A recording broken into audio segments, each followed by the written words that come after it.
Mesdames et messieurs, bienvenue à cette première édition de la nouvelle saison de votre émission Mon milieu, mes services.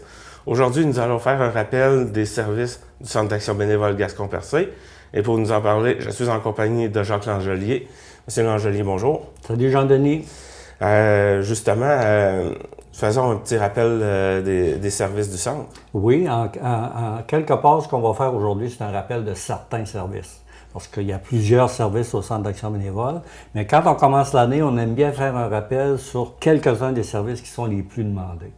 Alors, le premier, par exemple, l'accompagnement médical. C'est sûr que c'est un service qui est extrêmement demandé.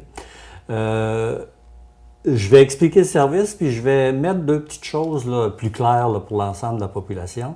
D'abord, dans l'accompagnement médical, il y a deux termes importants, accompagnement et médical. Donc, nous autres, comme service, les bénévoles vont aider des gens à aller à leur rendez-vous d'ordre médical. Le sens médical, c'est très large. Ça peut être... Puis nous autres, on descend dans les extrémités, l'hôpital de Gaspé, l'hôpital de Maria. Puis le sens médical, il est très large. Ça peut être pour une piqûre, une radiographie, ça peut être pour le CLSC, ça peut être pour un travailleur social, ça peut être pour les lunettes, les dentiers, etc.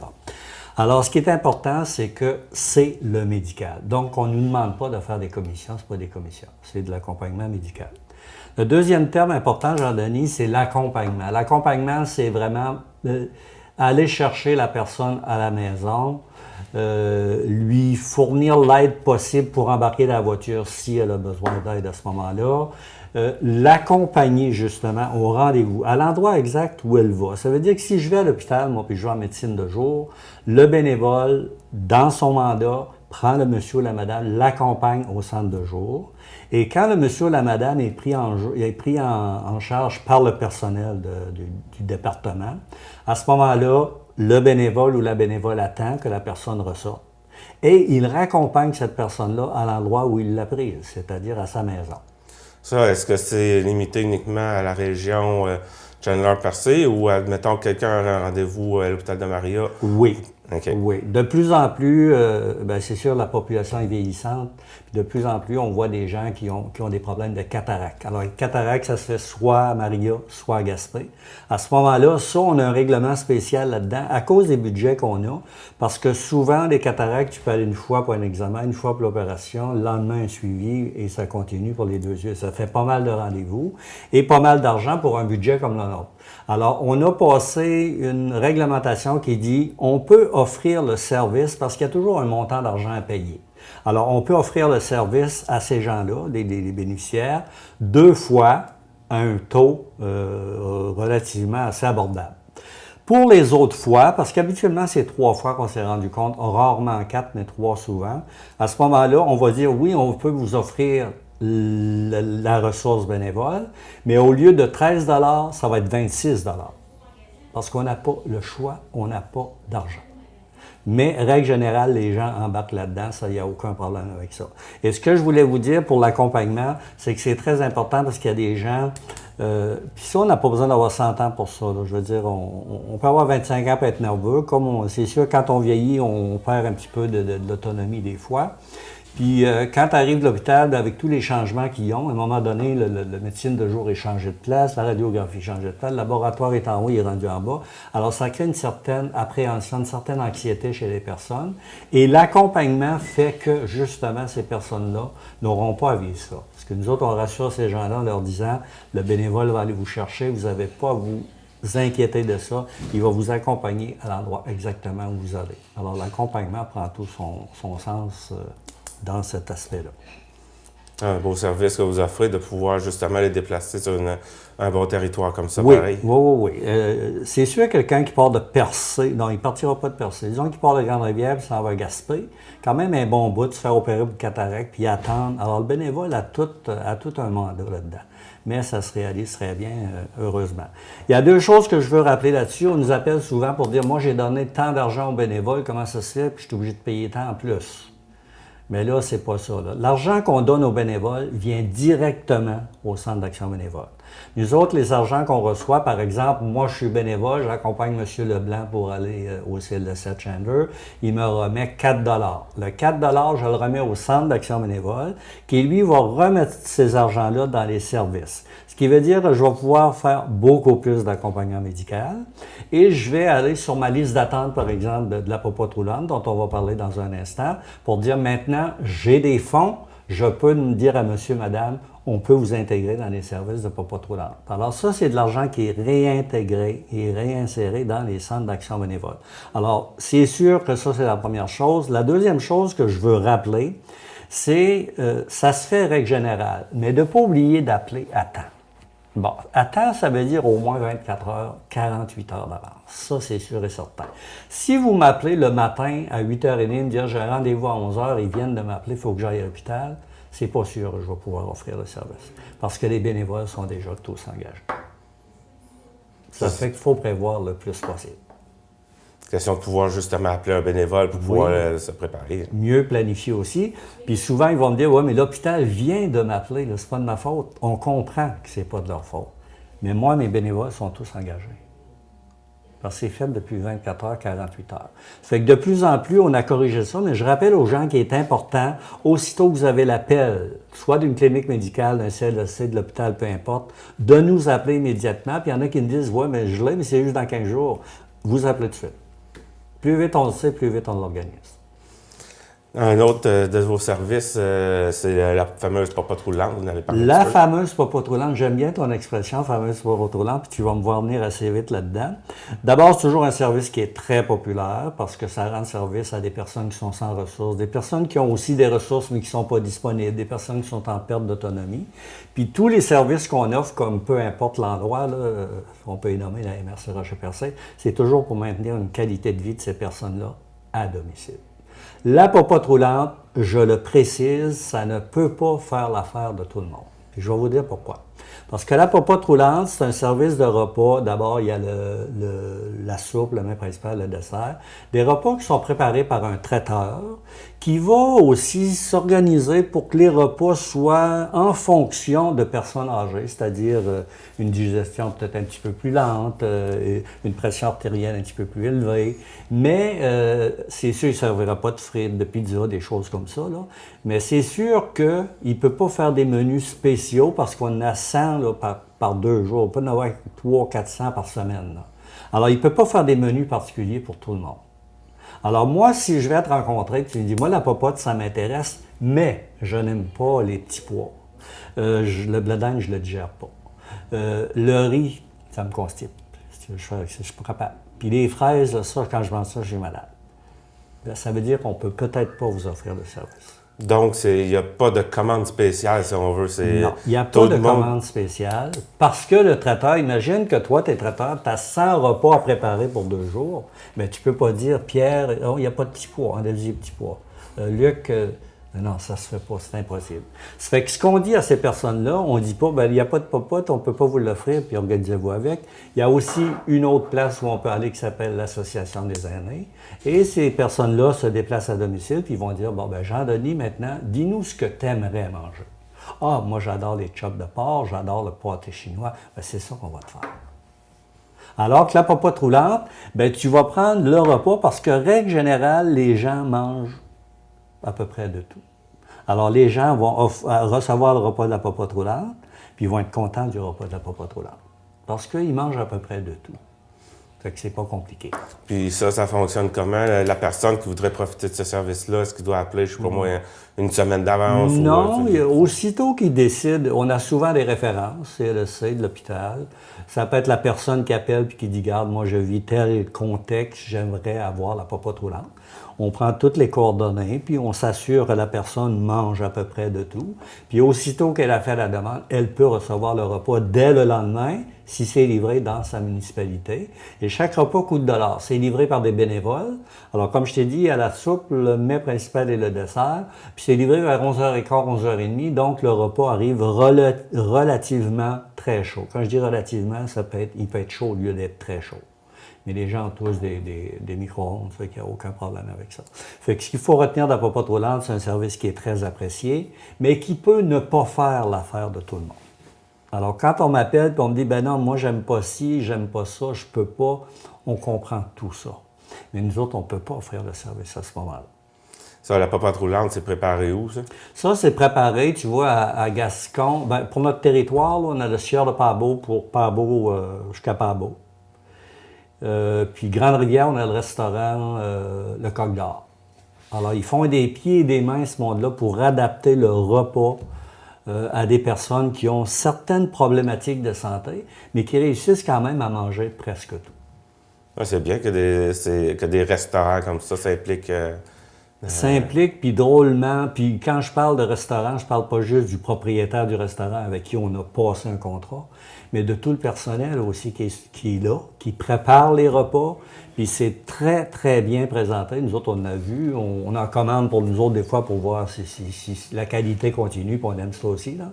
Mais c'est très bien préparé, puis il y a beaucoup d'intérêt là-dedans. Ils croient beaucoup au fait que si eux autres font leur part, parce qu'ils nous font quand même un prix qui n'est pas exorbitant. Alors ça, c'est apprécié aussi. C'est comme s'ils nous disaient, ben c'est pas comme. Ils nous disent, regarde, moi je peux faire ma part jusqu'à un certain point. Je peux pas te le donner le repas, mais par contre, je vais te charger tant. C'est pas cher, fait qu'on te charge ça. Fait que finalement, ça fait correct avec nos budgets, puis ça fait aussi qu'on peut offrir ce service-là, à condition que ça réponde bien aux besoins de la personne. Maintenant, parlons un peu du recrutement des bénévoles. Parlons toujours du recrutement de bénévoles, Jean-Denis, parce que c'est la pierre angulaire. Parce que vous en avez toujours besoin. On a toujours besoin de bénévoles. Puis quand on dit qu'on a toujours besoin de bénévoles, ça ne veut pas dire « Hey, j'ai plus de bénévoles, je ne peux pas rendre un service ». C'est vraiment pas ça. C'est nous autres s'assurer qu'on ne s'assoit pas sur nos lauriers en disant « J'ai une bonne équipe de bénévoles, ça roule, puis on s'occupe de rien ». Il faut toujours travailler sur le recrutement de bénévoles. C'est ce qu'on fait. Il va y avoir une activité qui va venir, on va en parler à une prochaine émission. Le recrutement de bénévoles, il y a l'accompagnement médical, il y a la popote roulante, il y a toutes sortes de choses ici. Tu peux travailler au niveau de l'impôt, tu peux travailler au niveau de comptoir vestimentaire, comptoir alimentaire, etc., etc. Et quand on devient bénévole au Centre d'action bénévole, ça veut dire qu'on accepte que le Centre d'action bénévole respecte mes goûts et ma disponibilité. Le bénévole ici, c'est la personne numéro 1. C'est lui qui me dit, moi, je veux faire ça et je veux le faire à tel moment. Moi, j'ai aucun mot à dire là-dedans. C'est toujours le bénévole qui décide. Alors, je dis aussi que dans le recrutement de bénévoles, ce qui est quand même important, c'est qu'il n'y a aucune obligation ici. Ça veut dire que moi, je peux essayer le bénévolat, puis dire oui, j'aime ça, je continue, ou ben sais-tu que je pensais que j'étais plus heureux que ça. Là, on va jaser avec le bénévole, puis on va lui dire, dans le fond, c'est quoi que tu aimerais faire? Bon. Et à la fin de la conversation, ça se peut que je lui dise, ah, ben tu serais peut-être bon, toi, au service des loisirs de la ville de Chandler. Ils recherchent des bénévoles, puis je te verrais bien là-dedans. Alors, être bénévole, ça ne veut pas dire quand il arrive ici qu'il va être bénévole au centre. Il peut venir ici pour une entrevue, puis on décide ensemble, c'est vrai. Dans les loisirs, je serais bon. Mais ici, les loisirs, c'est moins d'intérêt. Mais par contre, service des loisirs d'une municipalité, tu peux aller là et te réaliser bénévolement. Puis au Centre d'action bénévole, je le dis assez rapidement, il y a des bons avantages aussi à faire partie. C'est pas juste je fais du bénévolat. Il y a aussi beaucoup d'activités. Il y a un journal de liaison, des activités récréatives, il y a des journées de formation, il y a une semaine de l'action bénévole, il y a des déjeuners, il y a des soupers, il y a des marches santé, il y a des rencontres. C'est très, très, très, très vivant. Et moi, je dis que ceux et celles qui ont essayé le Centre d'action bénévole sont tous restés. Ceux qui ne sont pas restés, c'est parce que c'est des travailleurs saisonniers. C'est parce qu'il est arrivé quelque chose d'important dans leur famille. C'est arrivé qu'ils ont déménagé, des choses comme ça. Mais personne n'a dit, moi, je quitte le Centre d'action bénévole parce que c'est pas vivable ici. Il a pu me dire aussi, je vais le quitter parce que je préfère être ailleurs dans tel secteur de bénévolat. Ça, je vais être plus heureux là. Dans le fond, les bénévoles, il y a aussi, c'est pas juste à Chandler qu'il y en a des bénévoles. On avait à Grande-Rivière, à Percé. On couvre le territoire de Gascon-Percé. Ça donne à peu près là, 160 bénévoles actifs. Là. C'est pas à peu près ça. Mais nous autres, on ne dit pas 160, on roule bien, on va laisser faire. Non, si on peut en avoir 180, ça va être mieux. Puis si on peut en avoir plus, ça va être mieux. De façon à alléger la tâche peut-être de certains bénévoles, même si ce sont les bénévoles qui choisissent Ben moi, je suis libre, le garde une vingtaine d'heures par semaine, gêne-toi pas. Il y a d'autres qui vont venir ici puis ils vont dire moi, j'ai un problème, puis dans le fond, c'en est pas un.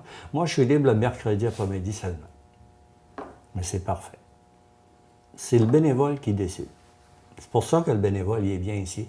Puis chaque fois qu'on l'appelle, s'il ne peut pas, lui, il n'est pas là à dire, ah mon Dieu, il m'appelle, puis je ne peux pas, qu'est-ce que je vais donner comme raison? Aucune raison à donner. Est-ce que ça t'adonne de faire telle action bénévole l'après-midi? Non, ça ne m'adonne pas. Parfait, ça sera pour une autre fois, on vous rappellera. C'est le gros luxe comme confort, puis ça doit rester comme ça. D'où l'importance aussi de pouvoir avoir, de tout le temps rechercher d'autres bénévoles, Oui. parce que justement, Oui. tu as plus de possibilités pour... Pour diversifier, dans le fond. Plus tu as de bénévoles, plus tu vas diversifier tes actions bénévoles. Et peut-être plus tu vas faire en sorte que le bénévole qui dit, ben garde, je commence à être fatigué un petit peu, plus on va être capable de te déléguer à quelqu'un d'autre. Parce que c'est pas important que tu me dises, moi, là, au Centre d'action bénévole, cette année, là, je regardais ça, j'ai fait 2 heures. Nous autres, on ne dira pas 2 heures, ouais, lui, il en a fait 20, il est un petit peu plus fin que toi, lui, là. Non. Le 2 heures qu'on a besoin et que tu étais là, t'as rendu un terrible de grand service. Fait que nous autres, 2 heures, 20 heures, tant mieux, tu peux en faire 20 et tu es heureux là-dedans. Là. Mais nous autres, c'est pas important de dire 2, 12, 14. C'est l'ensemble des heures. On fait un rapport d'activité, puis on dit voici ce qui s'est fait par les bénévoles au centre, par exemple, au service de l'accompagnement médical, au service de l'impôt, au service du comptoir vestimentaire. Voici ce qui s'est fait comme heure. C'est un travail d'équipe. Je ne suis pas là pour dire je n'ai fait 3, moi. Tu en as fait une, toi? Non, c'est pas comme ça marche. C'est un ensemble d'heures qui font le reflet d'un organisme comme le nôtre, qui disent voici ce qui s'est fait comme travail durant une année. Ce qui est quand même pas peu dire. Maintenant, il y a quelque chose qui étonne aussi certaines personnes quand ils viennent proposer leur bénévolat, c'est-à-dire la vérification des antécédents. Exactement. Tu as bien fait de me le rappeler, puis je l'aurais oublié. Pourtant, j'ai dit, il faut que j'en parle. Bien, ça, c'est une nouvelle politique qui est instaurée, ça fait au moins 4, 5, 6 ans de ça. Ça, dans le fond, c'est pour éviter des problèmes à tout le monde. Pour m'en éviter comme organisme, pour t'en éviter comme bénévole, pour en éviter à la personne qui reçoit le service aussi. Puis il est tout à fait de bonne loi de dire, regarde, il faut vérifier, dépendant du service que tu vas dire, je suis prêt à le faire, là, mais on va vérifier certaines choses. Bon, as-tu, je ne sais pas, des problèmes d'alcool, je sais pas, as-tu une balloune, as-tu eu des problèmes de drogue, as-tu eu des problèmes de violence? Parce qu'on travaille presque exclusivement avec des personnes dites vulnérables. Alors, c'est facile, des fois, d'ambitionner sur des personnes vulnérables. Les antécédents judiciaires que l'on fait, on a une collaboration extraordinaire de la Sûreté du Québec de Port-Beau qui prend ça, là, mais comme pas à peu près à cœur. Là. Puis à ce moment-là, nous autres, ça nous dit d'ici 2 semaines, voici le résultat. Monsieur, madame, nous avons fait les vérifications et dans notre vérification, tout apparaît très clair, très beau. Il n'y a aucun problème avec ça. Mais, si toi, tu t'inscris comme bénévole, moi, je te fais remplir la feuille de vérification d'antécédents. La Sûreté du Québec m'appelle ou m'écrit, me laissant un rapport. Nous avons vérifié le dossier de M. Untel et il n'apparaît pas très clair au niveau des antécédents. Point. Moi, je n'ai pas besoin de savoir ce que tu as fait ou pas fait. Ça ne m'intéresse pas, ça ne me regarde pas. Il y a une chose que je sais, c'est que je ne peux pas t'engager comme bénévole parce que je n'ai pas eu le OK de la Sûreté du Québec. Dans le fond, même les antécédents restent privés, pareil. Oui. Moi, toi, si tu as volé, je ne sais pas, 10 000 $ il y a 6 ans passés. Moi, ça, je ne sais pas. Mais je sais que ce n'est pas clair au niveau de tes antécédents. Donc, je ne peux pas te prendre. Mais je ne peux pas dire je ne peux pas te prendre. Pourquoi? Elle m'a dit je ne peux pas te prendre parce que tes antécédents ne sont pas clairs. Maintenant, toi, tu sais pourquoi. Donc, il n'y a pas de jugement. Moi, ça ne me regarde pas. C'est pas ça que je veux savoir. Je veux savoir, cette personne-là, est-ce que je peux la diriger vers des personnes vulnérables? Oui, parce qu'on a vérifié, puis tout est bon. Maintenant, l'autre, tu ne peux pas, parce que c'est pas clair. Bon, je pense que ça a fait pas mal de tours. Oui, ça a fait pas mal de tours. Puis je terminerai en disant que si jamais il y a des gens là, qui sont intéressés toujours à s'inscrire comme bénévoles, à venir voir le Centre d'action bénévole, ce qui n'engage à rien, ils sont toujours les bienvenus. 390 boulevard René Lévesque-Ouest, 689-6023. On va laisser nos tâches quotidiennes, on va accueillir cette personne-là, puis on va lui faire le tour. Ça prendra le temps que ça voudra. Merci, Jacques, de m'avoir reçu. Merci, Jean-Denis. À la prochaine. À la prochaine.